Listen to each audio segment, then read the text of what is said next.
E aí, pessoal, tudo bem com vocês?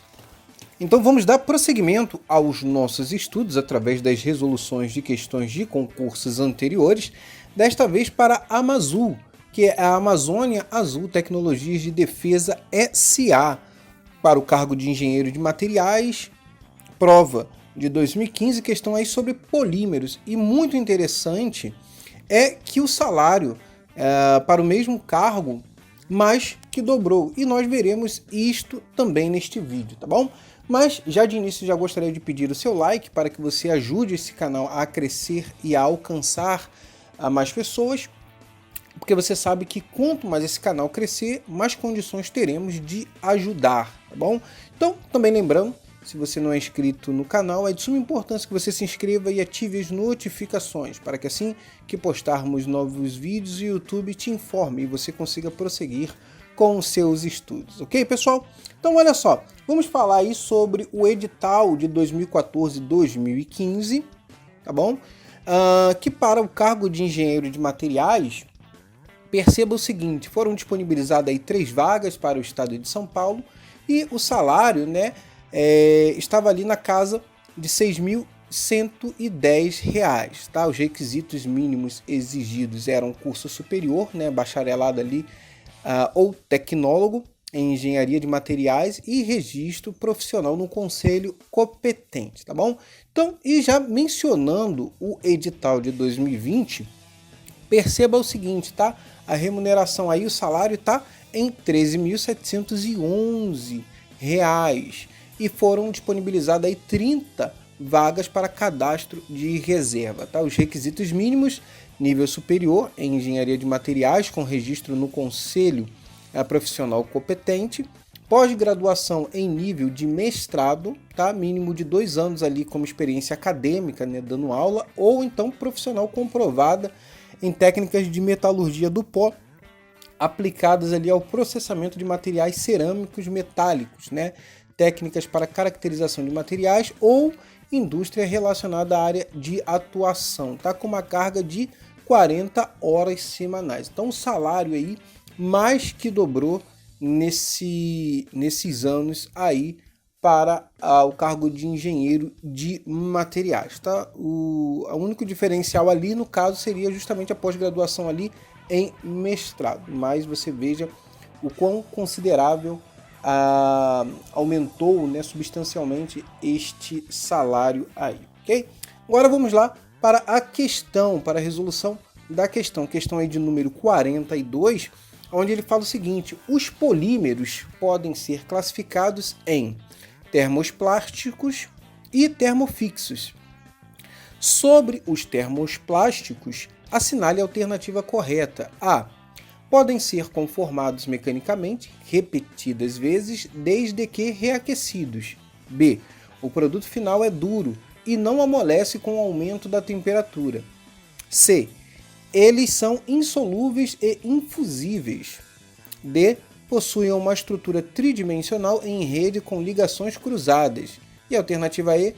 São completamente amorfos, tá?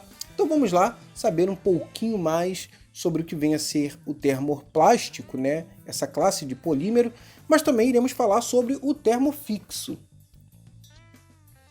Falando inicialmente aí sobre os polímeros, né, termoplásticos, são materiais poliméricos, né, semicristalinos, que amolecem quando aquecido e endurece quando resfriados. Enquanto está no estado amolecido, produtos podem ser conformados por moldagem ou extrusão.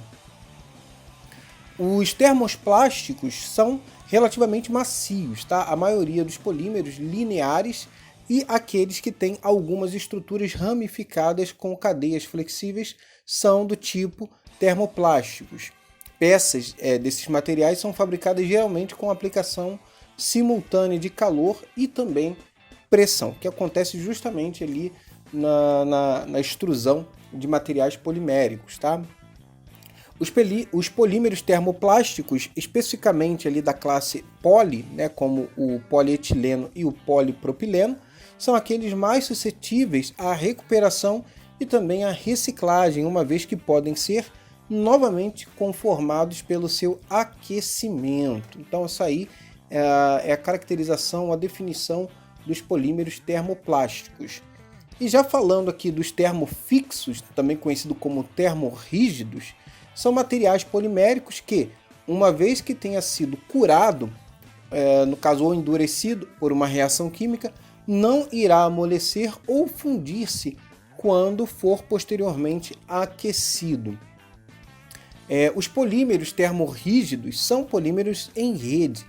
Eles tornam-se permanentemente rígidos durante a formação da rede e não amolecem sob aquecimento. Essa é uma característica desse tipo de polímero, tá? Os polímeros em rede apresentam ligações cruzadas covalentes entre as cadeias moleculares adjacentes. Durante tratamentos térmicos, essas ligações prendem as cadeias uma às outras para resistir aos movimentos de vibração e de rotação da cadeia em temperaturas elevadas. Dessa forma, os materiais não amolecem quando são aquecidos. E falando um pouco mais sobre este material, a reciclagem das resinas termofixas é muito mais difícil, né, se comparado com outros materiais, uma vez que esses materiais não podem ser remoldados ou ter sua forma modificada com facilidade por causa das estruturas com ligações cruzadas ou em rede.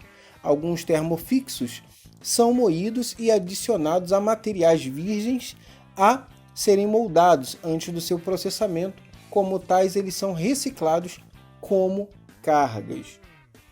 E se traçarmos um paralelo, né, se a gente conseguir fazer um diferencial entre os termoplásticos e os termofixos, teremos o seguinte, né, que os termoplásticos eles amolecem com o calor, também mantêm propriedades após o resfriamento, eles também dissolvem em solventes adequados, podem ser reciclados, geralmente lineares ou ramificados como a sua estrutura. Como exemplo, nós temos ali o polietileno, que já citamos, e também temos ali o politerefitalato de etileno, né? Nome complicado, mas é isso mesmo, nome feio, né? Já os termofixos, eles não amolecem com calor, são formados por reticulação, também possuem ali degradação térmica a temperaturas mais baixas, porém são mais resistentes, e como exemplos nós temos o poliuterano e temos a resina formaldeído, tá? Então aí são apenas poucos exemplos das características e diferenciais destes materiais, tá? Assim sendo, está correta aí a alternativa A, tá? Então a principal característica, né, dos materiais termoplásticos é que eles podem ser conformados mecanicamente repetidas vezes, desde que reaquecidos. Alternativa A de aprovado, ok? Galera, espero aí ter contribuído para os seus estudos. Não se esqueça, se você gostou, entendeu, curta, comente, compartilhe e deixe seu like. Se não é inscrito, se inscreva. Forte abraço e até a próxima.